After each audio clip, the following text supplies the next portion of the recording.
Hi, it's Bill Koenig for Straight Circle Martial Arts, and this is understanding why your joint locks work.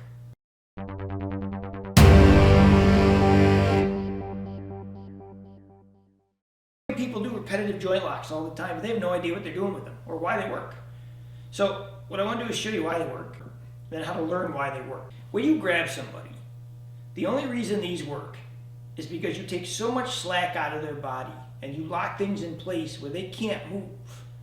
So if I take him and I take the slack out, try and stand up please.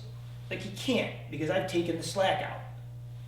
If at any point in time I let off, like he can stand back up because it doesn't hurt.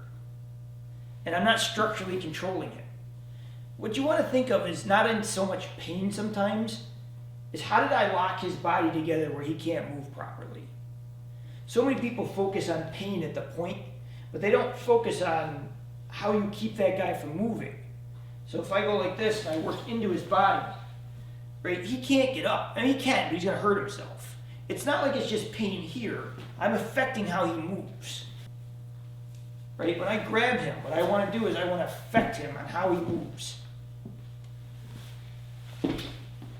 So the biggest problem people have, I find, with joint locks is they do these premeditated joint locks where they do this wrist lock, and this wrist lock, and so forth, but they don't understand why it works.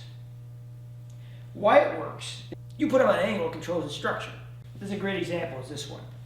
So what happens is there's a weak point in the body, whereas if I get him right about here like this, and I go like this, it affects his structure.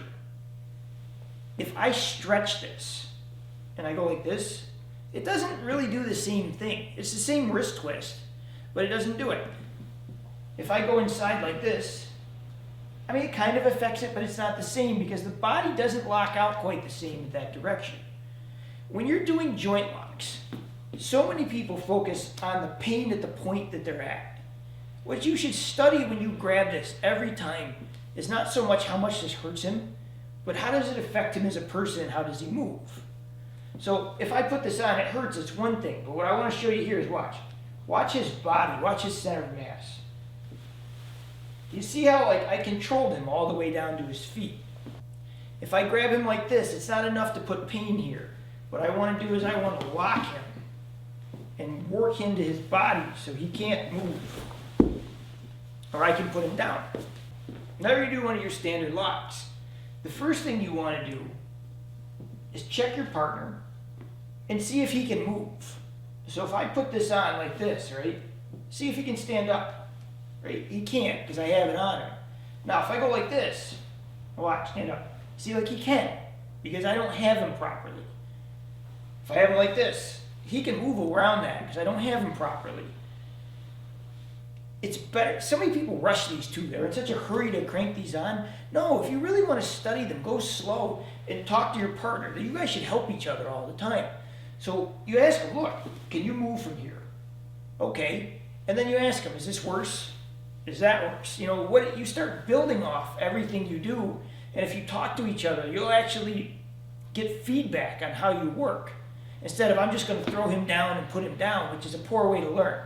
When you do this with your partner, it's so critical that you go slow, follow good fundamentals, and study and see what is the optimal point